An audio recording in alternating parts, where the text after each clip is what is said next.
राष्ट्रप्रवाह Vidarbha news में आप सभी का स्वागत है। मैं मनन व्यास और आज की देखते हैं ताजा खबर। भारतीय पुलिस सेवा के एक युवा पुलिस अधिकारी की इंस्टाग्राम पर एक युवा डॉक्टर से दोस्ती हुई। आईपीएस ने लड़की को प्यार के जाल में फंसाया और उससे दुष्कर्म किया। इस मामले में लड़की की शिकायत पर नागपुर के इमामवाड़ा थाने में दुष्कर्म का मामला दर्ज किया गया है। मामला दर्ज होते ही अधिकारी फरार हो गया। रेप करने वाले आईपीएस अधिकारी की पहचान यवतमाल निवासी 30 वर्षीय दर्शन के रूप में हुई है। वर्तमान में वह नंदुरबार जिला पुलिस बल में कार्यरत है। सूत्रों के मुताबिक पीड़िता नवंबर 2022 में दर्शन से इंस्टाग्राम के जरिए तब परिचित हुई जब वह एमबीबीएस की पढ़ाई कर रही थी। शुरुआत में कुछ दिनों तक दोनों इंस्टाग्राम पर चैट कर रहे थे। कुछ ही दिनों में दोनों अच्छे दोस्त बन गए। 2022 में दोनों की आमने सामने मुलाकात हुई। उनके बीच प्रेम संबंध बन गया। फिर दर्शन पीड़िता को केरल घुमाने ले गया। वहां उसने उससे एक होटल में शादी का झांसा देकर शारीरिक संबंध बनाए। इसके बाद वह उसे नागपुर के इमामवाड़ा स्थित एक होटल में ले गया और शारीरिक संबंध बनाए। दर्शन बेरोजगार था, तब उसकी आर्थिक मदद की। बाद में उसने केंद्रीय लोक सेवा आयोग की परीक्षा उत्तीर्ण की। उनका चयन आईपीएस अधिकारी के रूप में हुआ। पुलिस ऑफिसर ट्रेनिंग के लिए हैदराबाद गया। इसी बीच पीड़िता हैदराबाद चली गई। वहां भी उसने उसका यौन शोषण किया। जब उसने उससे शादी का प्रस्ताव रखा तो दर्शन ने उसे अस्वीकार कर दिया। उसने उसे जाति सूचक गालियां देते हुए पीटा। लगातार 2 साल तक उसका यौन शोषण करने के बाद उससे शादी करने से इनकार करने पर पीड़िता ने इमामवाड़ा पुलिस स्टेशन में यौन उत्पीड़न की शिकायत दर्ज कराई।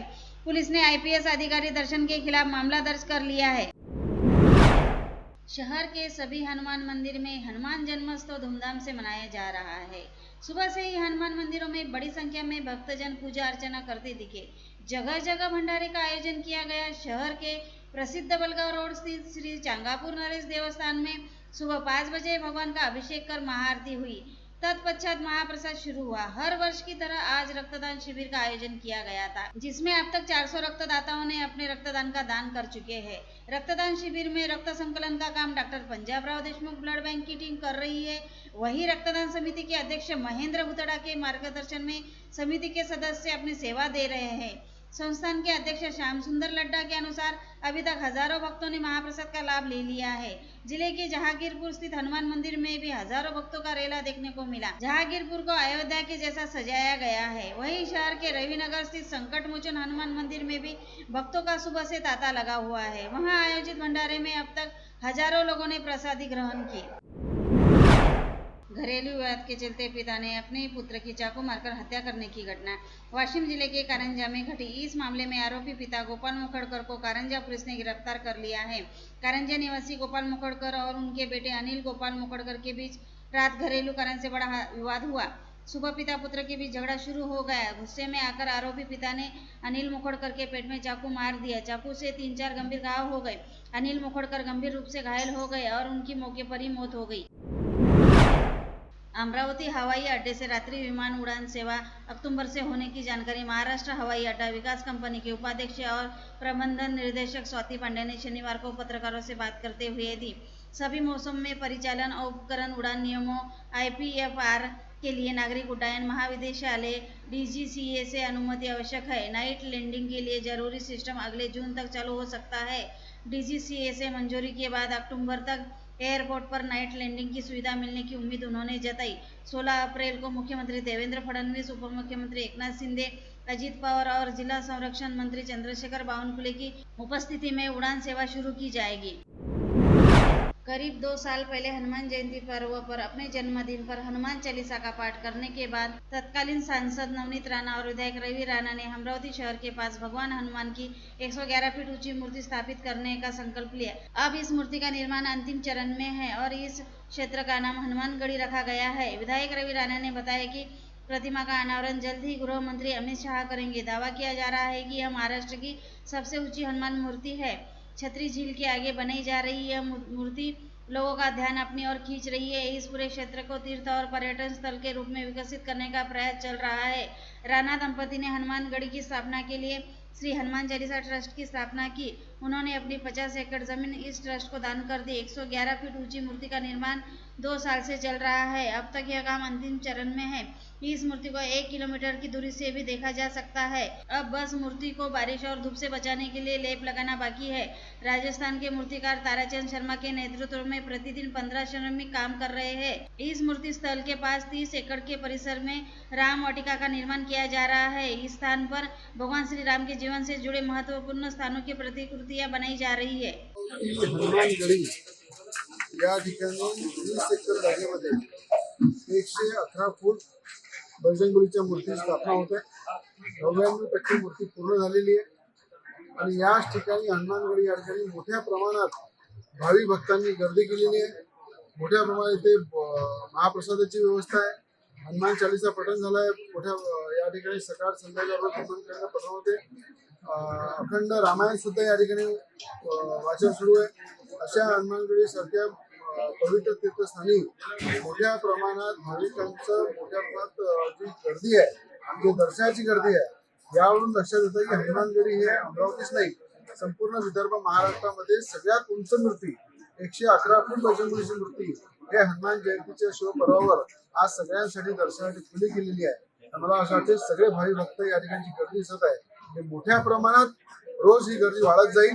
अनेक लोक दर्शन घेतील, प्रार्थना करतील आणि बजरंगबली हे संकट मोचनचे एक रूप आहे. संकटामध्ये जेव्हा जेव्हा बजरंगबलीला आपण आठवण करतो, हनुमान चालीसा वाचतो तेव्हा संकट दूर होते. हेच प्रतिमा हनुमानगडी या ठिकाणी बजरंगबलीची स्थापना केली. नागपुर जिले के उमरेड MIDC स्थित MMP इंडस्ट्रीज लिमिटेड कंपनी में शुक्रवार शाम करीब 6 बजे जोरदार विस्फोट हुआ। 5 मजदूरों की मौत हो गई और 5 से ज्यादा मजदूर घायल हो गए। इनमें से कुछ की हालत गंभीर है। कुल घायलों में से 9 मरीजों को मेडिकल भेजा गया। शाम 6 बजे नागपुर के उमरेड MIDC इलाके के कंपनी में विस्फोट की जानकारी मिलने पर पुलिस और फायर ब्रिगेड मौके पर पहुंची और गंभीर रूप से घायल श्रमिकों को प्रारंभिक उपचार के लिए उमरेड के निजी अस्पताल और नागपुर के सरकारी मेडिकल कॉलेज और अस्पताल मेडिकल में भर्ती कराया। ज्यादातर घायल मजदूरों को देर रात नागपुर लाया गया। इनमें से 2 की अस्पताल में मौत हो गई। शहर के विख्यात आरोग्यम हॉस्पिटल के डॉक्टर हेमंत मुर्के की पत्नी और बेटी को मुंबई के एक दंपति ने वैद्यकीय व्यवसाय के चलते प्रलोभन देकर 13,70,000 रुपए से ठगने का मामला प्रकाश में आया है। इस प्रकरण में डॉक्टर हेमंत रामचंद्र मुर्के की शिकायत के आधार पर कोतवाली पुलिस ने मुंबई के बोरिवली के राजामणि दंपति के खिलाफ जालसाजी का मामला दर्ज किया है। शिकायत के मुताबिक डॉक्टर मुर्के की बेटी भक्ति सिसोदिया वैद्यकीय व्यवसाय के लिए वर्ष 2023 में मुंबई गई थी। उस समय उनकी मुलाकात मुंबई के बोरिवली में कल्पना चावला रोड स्थित शांतिधाम निवास शिल्पा आनंद राजामणि और उनके पति आनंद राजामणि से हुई। डॉक्टर मुर्के की बेटी की व्यावसायिक पात्रता के मुताबिक राजामणि दंपति ने ऑनलाइन वैद्यकीय सेवा शुरू करने बाबत अनुरोध किया था। शिल्पा राजामणि से डॉक्टर मुर्के की बेटी की लगातार होती बातचीत से उनके बीच व्यावसायिक संबंध निर्माण हुए थे। राज्य के किसानों की संपूर्ण कर्ज माफी, कृषि उपज की गारंटी सहित अन्य मांगों को लेकर प्रहार कार्यकर्ता और किसानों ने 11 अप्रैल की आधी रात के करीब आमगांव में विधायक संजय पुरम तथा तिरोड़ा गोरेगांव के विजय राहंग डाले के घर के सामने मशाल जलाकर विरोध प्रदर्शन किया। तिरोड़ा के शहीद गौरी स्मारक समाज भवन में प्रहार जनशक्ति पार्टी के कार्यकर्ता और किसान एकत्र हुए और रात 9:30 बजे तिरोड़ा शहर के मुख्य मार्ग से मशाल लेकर चंद्रभागा मार्ग पर विरोध प्रदर्शन शुरू कर दिया। इस अवसर पर प्रहार जनशक्ति पार्टी के कार्यकर्ता फडणवीस की चुनावी दौर में सभी किसानों के लिए 7/12 कर्ज माफी की घोषणा को याद करते हुए घोषणाएं कर रहे थे। अग्रवाल महिला मंडल अमरावती द्वारा आयोजित घुमर की विशेष तज्ञ ट्रेनर मोनिका शेखावत उर्फ बाईसा द्वारा 31 दिवसीय विशेष प्रशिक्षण कार्यशाला उपरांत कल रविवार 13 अप्रैल को शाम 7 बजे राजापेट स्थित रामदेव बाबा मंदिर में 80 महिला एक साथ घुमर नृत्य प्रस्तुत करेंगी। आधे घंटे तक नॉनस्टॉप घुमर की प्रस्तुति यह समूचे विदर्भ में कदाचित पहला अवसर रहेगा। कार्यक्रम में विधायक सुलभा खोड़के, पूर्व सांसद नवनीत राणा, अमरावती मंडल के संपादक और राजस्थानी हितकारक मंडल के अध्यक्ष अनिल अग्रवाल, इवेंट के प्रमुख प्रायोजक त्रिमूर्ति ज्वेलर्स के संचालक अमित सोनी, उद्यमी प्रशांत पनपालिया, अग्रवाल पेंट हाउस के साहिल अग्रवाल, मानोरा से सीमा हेड़ा मुख्य अतिथि के रूप में उपस्थित रहेंगे। और लेटेस्ट न्यूज देखने के लिए राष्ट्रप्रभा चैनल को लाइक और सब्सक्राइब कीजिए।